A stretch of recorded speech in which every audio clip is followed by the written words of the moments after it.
네, 2021년 상반기 자격시험 기출문제 분석 및 해설 전산회계 1급 시험에 대해서 말씀드리겠습니다. 저는 이원주 세무사라고 하고요.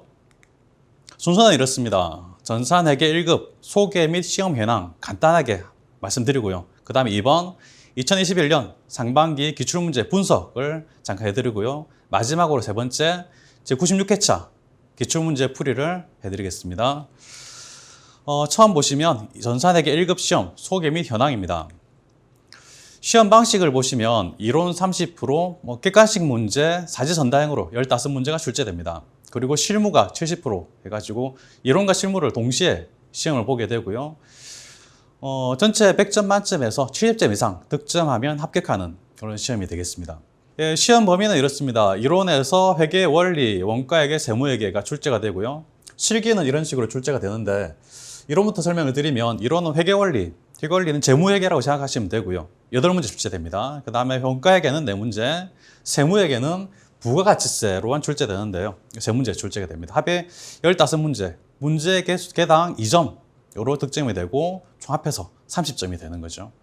실기는 기초정보 등록 수정, 거래자료 입력, 부가가치세, 입력자료 및 재장부 조회라고 크게 4가지로 분류를 해놨는데 역시 문제 개수로 따지면 크게 6개의 문제로 구성이 됩니다.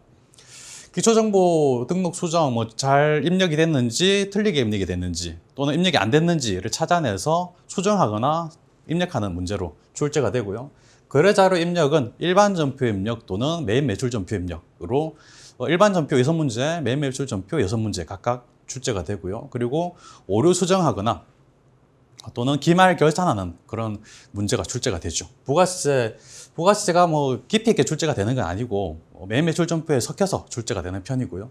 마지막으로 입력 자료 및 재장부를 조회해서 입력하는 그런 문제로 출제가 되죠. 최근 10년 동안 접수 인원입니다.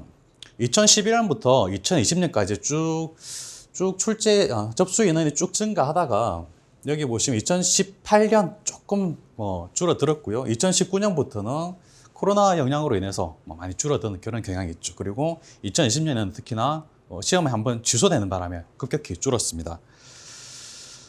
다음 보시면 최근 10년 동안 합격률, 아주 과거에는 합격률이 굉장히 저조했던 적이 있었습니다. 근데 최근으로 올수록 거의 합격률은 40% 전후로 맞춰지고 있어요. 특히나 2020년에는 42%로 굉장히 많이 높은 합격률을 보이고 있습니다.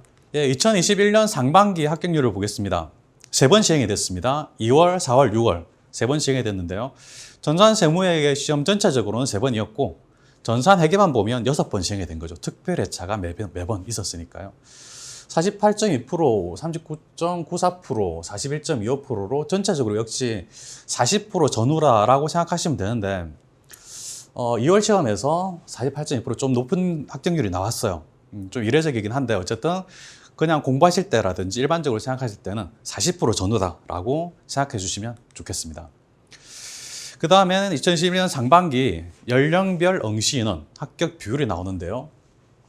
총 응시 인원이 45,225명이었습니다. 그 중에 연령별로 10대, 20대, 30대, 40대, 50대, 60대까지 최고령으로 보신 분들이 70대 분도 보신 적이 있으세요. 10대는 적게는 역대 접수된 걸 보면 초등학생도 접수를 해서 시험을 본 적이 있습니다. 어쨌든 10대라고 하면 보통은 고등학생들이 시험을 보는 거고요. 20대는 역시 20대, 대학생 정도 되는 그런 연령대 가장 많은 접수량을 보이고 있죠. 30대, 40대 쭉 가면서 적어지는데 역시 합격률은 거의 40%좀 넘는 이런 합격률을 보이고 있고요. 10대는 합격률이 굉장히 저조합니다. 전체 합격률을 좀 줄이는 그런 경향이 있어서 성인의 경우에는 거의 45% 전후로 합격한다라고 보시면 될 것 같습니다.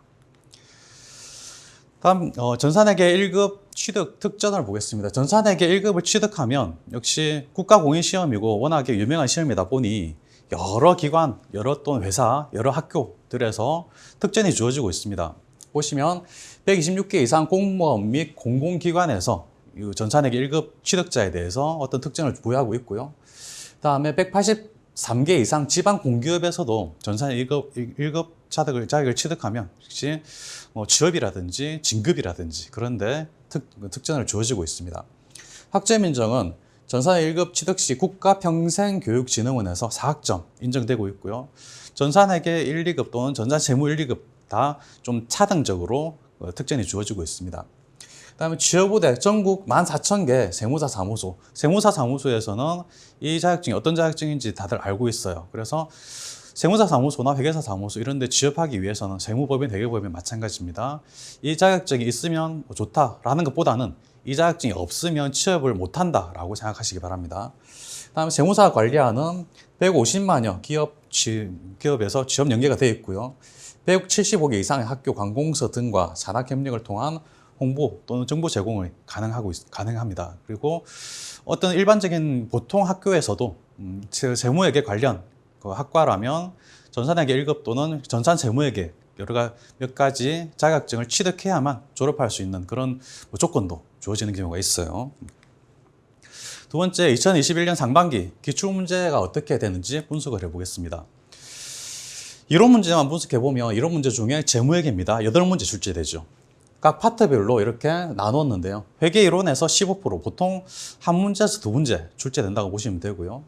유동자산, 비유동자산, 자산만 합하면 36%가 됩니다. 가장 많아요. 왜 그러냐면 자산 파트가 내용이 많기 때문에 그런 거죠. 또 중요하기 때문에.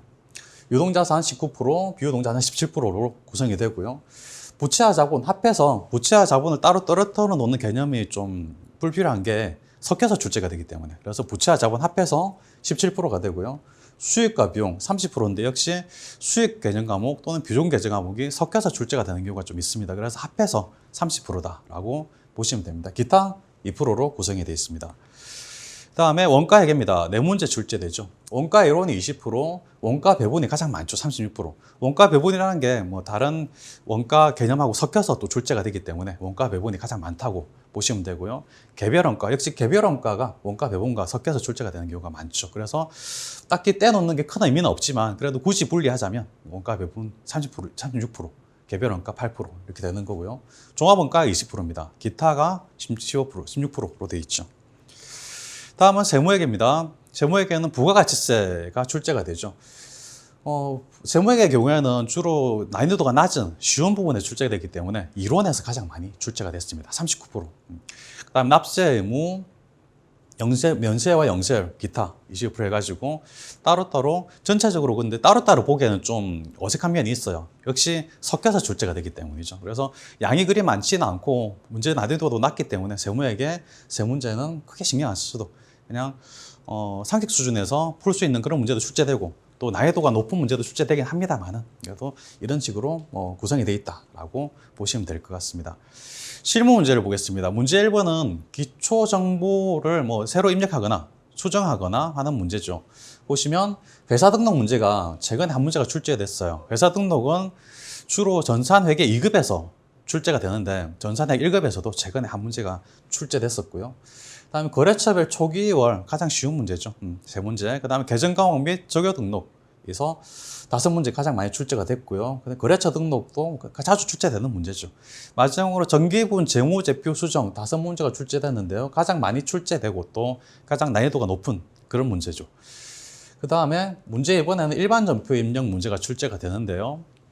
영역별로 좀 분리를 해봤습니다. 채권, 채무가 가장 실무적으로도 그렇고 이론적으로도 그렇고 가장 중요하기 때문에 채권, 채무 문제가 가장 많은 비중, 거의 절반 이상이죠. 절반 가까이 되죠. 합하면 47% 가장 많이 출제가 되고 그다음에 자본 2문제, 판관비 4문제, 퇴직급여. 퇴직급여도 일종의 판관비긴 한데 조금 중요하기 때문에 따로 분류했습니다. 그다음에 유형자산, 기타 이렇게 되어 있는데요. 기타에는 영업의 비용 같은 것도 적혀 있겠죠. 이런 식으로 구성되어 있으니까 한번 참고로 보시고요. 그다음에 문제 3번은 매입 매출 전표입니다.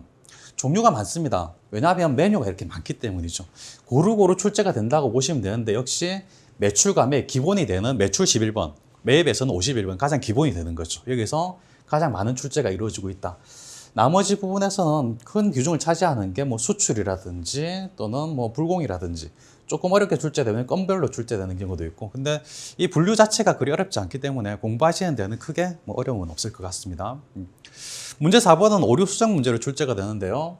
일반 점표 입력에서 수정하는 문제가 가장 많이 출제가 됐습니다.